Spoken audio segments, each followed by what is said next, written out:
We're still learning, but I've been a principal of a Title I school for 6 years, so I'm used to a challenging clientele, challenging kids, challenging parents, and many times what we find out is we wait way too long to start communicating. So by that time, everybody's frustrated. Parents comes in and they're hopping mad and want to meet with me. The teacher's mad, but really there's been minimal, basic communication, not real communication. So now everybody's hopped up, and as a principal, I may go into a meeting with a parent, and in the back of my mind, I'm really wondering, is there really good documentation of parent contact or not?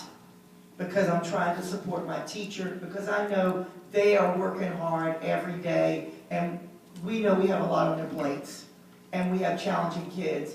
And so we needed a way to better partner with parents. And when we saw this, we actually met Dr. Carter at a conference, because we're part of a grant for an African male initiative about reducing OSS. So we met her because, again, we realized if we want to improve behavior, improve student achievement, it still goes back to having a good relationship with your children, having a good relationship with the parents. That's where it always gets. And my teachers fell in love with Dr. Carter. But for me as the principal, I'm going, that's great, but I need something that we can actually do that works. And many times if you've worked with parents who live in challenging situations, one good contact or one good parent meeting isn't enough, because when the other shoe drops, they're mad again. So what we saw is it gave us a continuing, long-term way to build the parent up. Because Dr. Carter mentioned trust. How do you build trust? You keep giving compliments. You keep commending the child, commending the parent, and it's built in. Because what I find as educators is sometimes we just want to get right to the root of the problem, because we've ruminated on it for so long, and now we got the parent in front of us, and we forget all the other stuff. We just want to just zone in, and the parent by then has already shut us out. And whatever good happens by them being there with us, we've lost an opportunity. So it's more about building some trust, as well as identifying these are some things that I can do to help.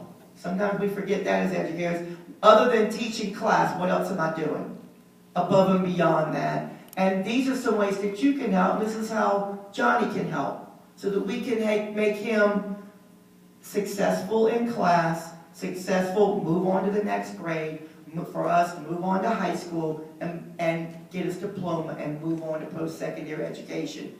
It starts now.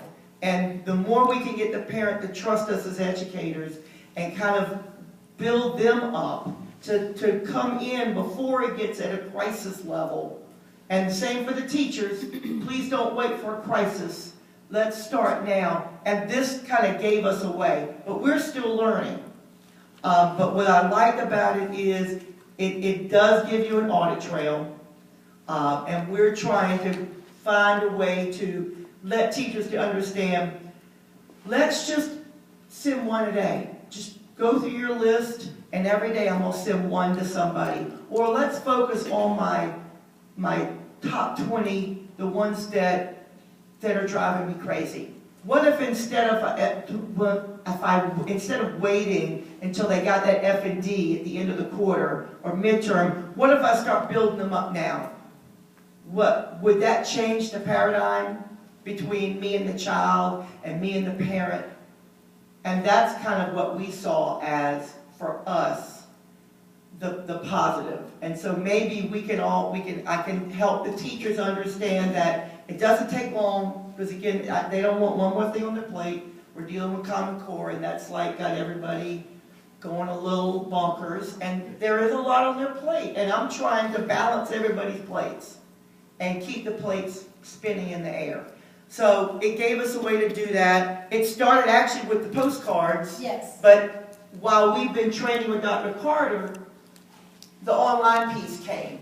And the nice thing about the postcards still work, and it's a quick down and dirty way to get it done. But the online piece is actually quicker, and you can print it out, because again, many times we don't have good phone numbers, we don't have email addresses, sometimes we're not even sure where people live. And I got to send a social worker out to figure out, do you really live here? Is this a real address? And that creates its own drama when the social worker knocks on the door. That, we try not to use that as our first method of finding parents. So it gives us another way to do it. Again, let's build up instead of just be the person who finds all the problems. So that's the piece that we want to do, and we're still learning, but it does give you, as Dr. Carter said, an audit trail when the parent swears they've never gotten anything positive, any communication. You can pull it up and say, well, this teacher sent you a communication this date, and wow, there was something positive in there. Or you can see that every teacher's kind of said the same gap. Mm-hmm. So you actually have a real audit trail that, just so that parents can understand that we're trying. We're not perfect, but we are trying. And again, the piece I like about it is we train both teachers and parents to use it. It's not a one-way street. When my teachers met her, they were all about training the parents. Yeah, they don't understand. And I'm sitting there thinking, yeah, y'all don't either. So that's what I like, and they're getting the same training. It's not like the teacher has special training because they have more education. It's really the same training because I've sat through both. Mm-hmm. And that's kind of what she tells the parents. This is the same thing I've said to the teachers. So we're all kind of on the same page, and that in itself builds trust. Yeah. One of the things that I'm struggling with is we look at the AYP, you've already wasted that year. Yeah. Why do you want to waste the year before you find out that, hey, we need to intervene? The beauty of this is you don't waste the year. The principal can say, wow, all of my 7th grade teachers, their children have this gap. When I look at the report of everything, this is the gap. We can focus on it now because now it's just October.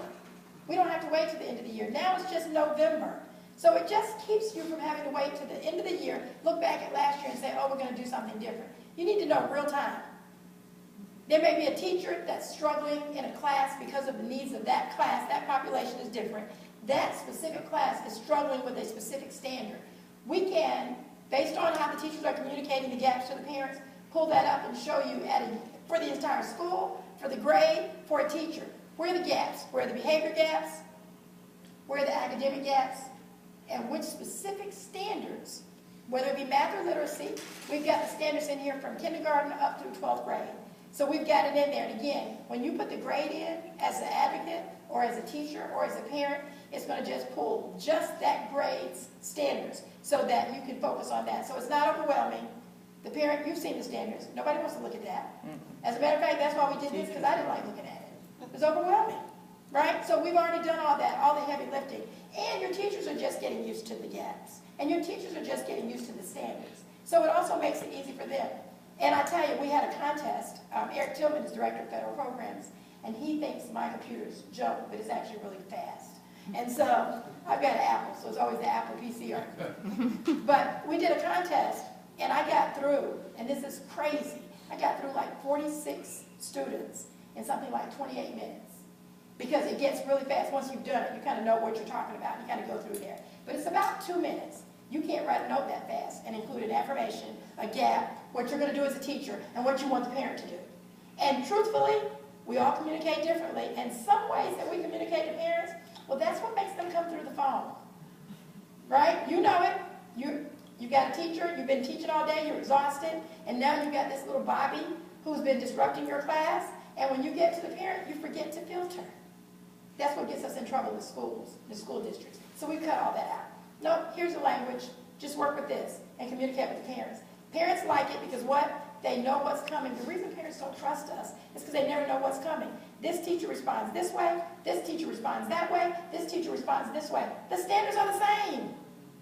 Why aren't we consistent in our communication? So the parent knows in the 5th grade where the struggles were, and the 6th grade where the struggles are, and they'll know going forward where the gaps are. And they can work on it, right? Because that's really the key, is how do you get people to trust you? People trust you when they can predict your behavior.